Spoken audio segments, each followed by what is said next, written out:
In the Premier League, West Ham 0, Liverpool 5. Salah with another masterclass, 1 goal, 2 assists. His numbers this season, unbelievable. At Spurs, fortunately I didn't go, Pards. No, good for you. I let my son go. I got my dad to take my son. Okay. It was finished 2-2. Booze at full time as well. We'll talk about that in a moment.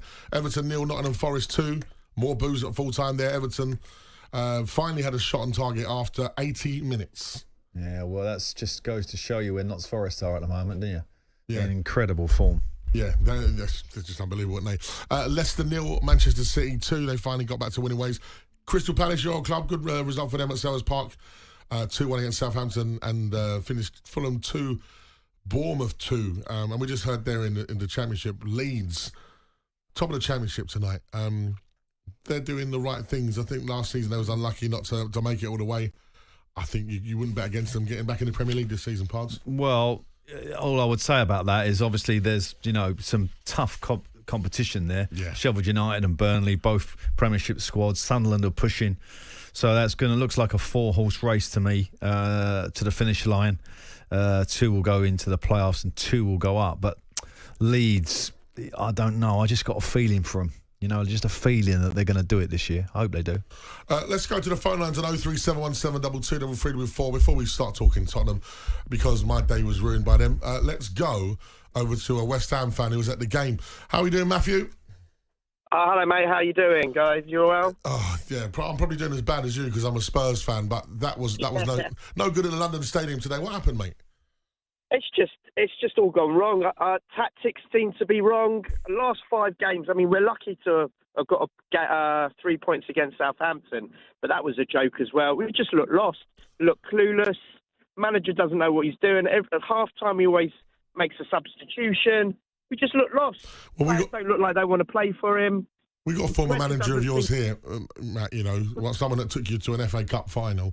Pards, when you've been watching West Ham this season, have you identified a style of play? What's going on? Well, the concern for me is the centre-backs because, it looks like you can get at West Ham, quite easily. And Kilman gets a game most weeks, and I know he's been injured, come back today. I thought he looked poor again. In front of him, there's not a lot of discipline. The amount of times Liverpool just got that man spare in between the lines, and then you're in big trouble. You're running back towards your goal, and you got Salah and whatever, Gakpo, diving in behind. It was an uncomfortable afternoon. I mean, I don't know. I wasn't at the stadium, but wow, it looked. It was embarrassing. I mean, yeah. The centre backs are just embarrassing. £40 million for Kilmer. He looks schoolboy to me. Errors. It's just constant every weekend. It's embarrassing now. Something needs to happen. I'm not one to call for a manager's head so soon, but something's not right. And we spent a lot of money. Yeah. Well, against we should be somewhere up there. I mean, look at Forest. I know. Against Chelsea, we should be somewhere there. Chelsea, Arsenal, and Liverpool at home, you've conceded 13 goals. That's not all really. For me, it's tactics. Our tactics are so bad. It just all looks wrong. I don't know what to say anymore. It's embarrassing. Well, we got Villa and City next. Oh, so. Yeah. Doesn't get any easier, does it? You don't look solid, do you? It's not like you can look at West Ham. I know Moisey came under a lot of criticism when he was there. He obviously won the trophy, etc. But what you did know is the defensive discipline of the team was installed. Yeah. Okay. We all went into the game today. Everyone I spoke to, we were like definitely going to be 5-0, 6-0. Okay. The last 6 seasons, we've never said that. We're like, all right, listen, we win 1-0, or we win 1-0, or they win 1-0, or maybe lose 1-0. Might get a 1-1 draw. But today we all walked into the game knowing we were going to lose 4-5-0.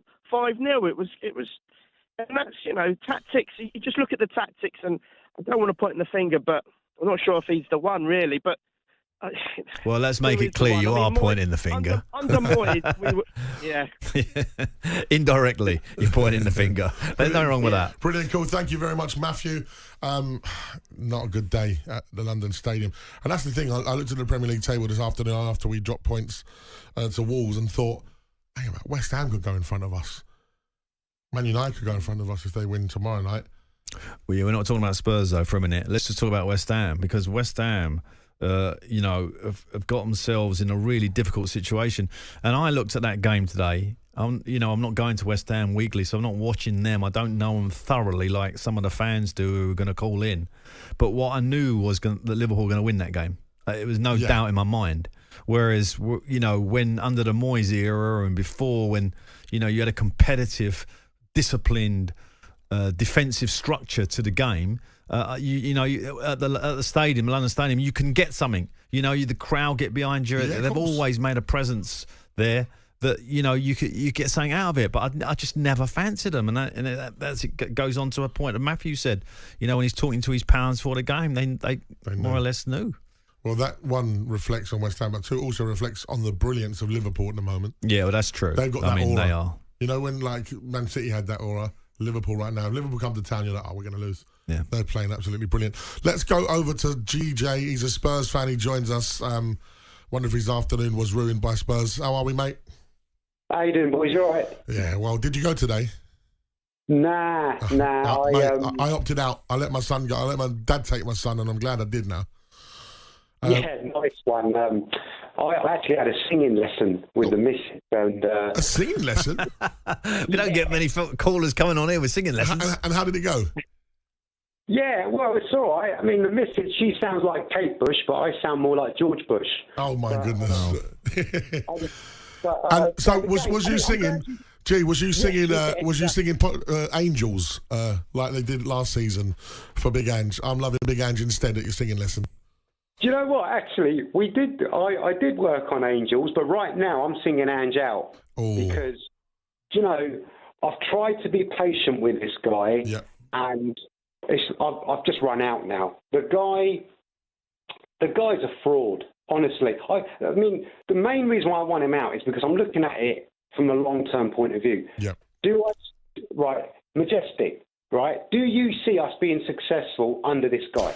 No, because he is reluctant and refusing to change, and that's been my opinion the whole season. I really wanted to get behind the guy. I have got behind him. I always like to root for a bit of an underdog as well, and he's coming to the Premier League, of course, coming from the Scottish League. And I've actually had Scottish fans message me saying how respectful I've been to the Scottish League, because I think, when people say, I could win a league in Scotland, it's just ridiculous, right?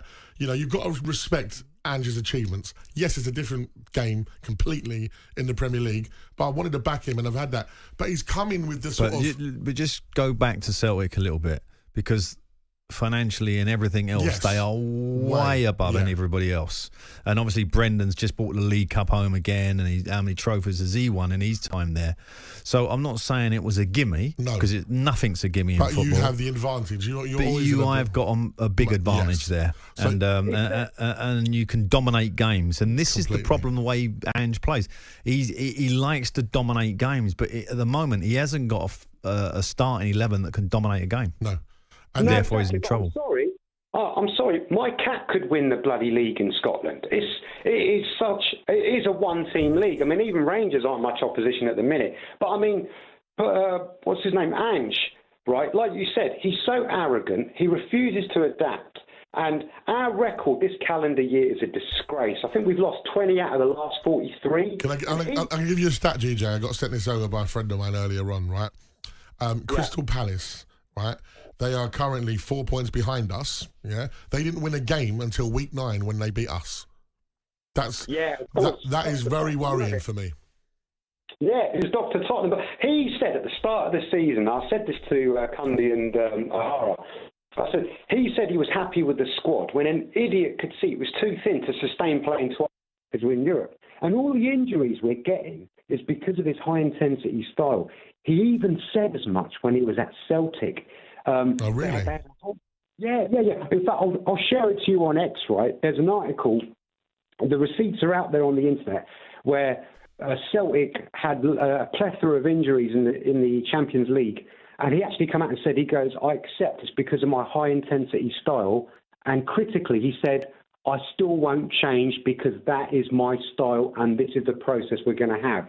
I find him, to be honest with you, I find him arrogant. I don't like journalists, but the way he talks to journalists when there's a fair question being asked, he's very flippant. The way he hung out Werner when he said 24 hours before, because I'll never call out a player in public. And then he calls out Werner, which is a player that he signed twice, and everyone knew he's rubbish.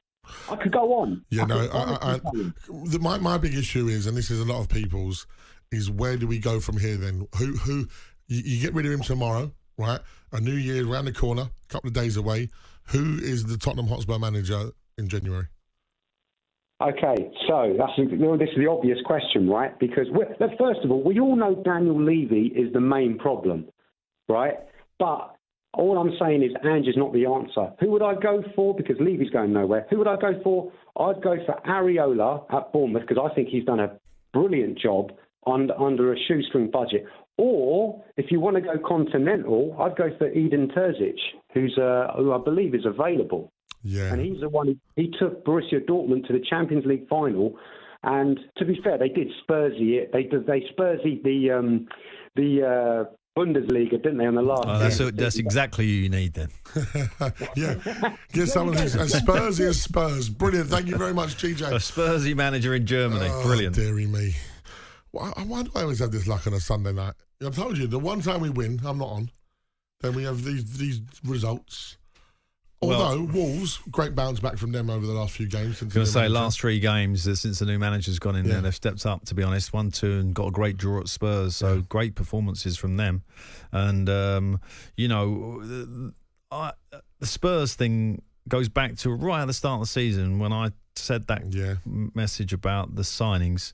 And I said to you, the lack of ambition, in my opinion, to actually compete for the title. And if you ain't aiming for the title, then you're going to fall short. And at the minute, you're falling so short that you're 11th. On AM, on DAB, via the talkSPORT app and on your smart speaker. talkSPORT.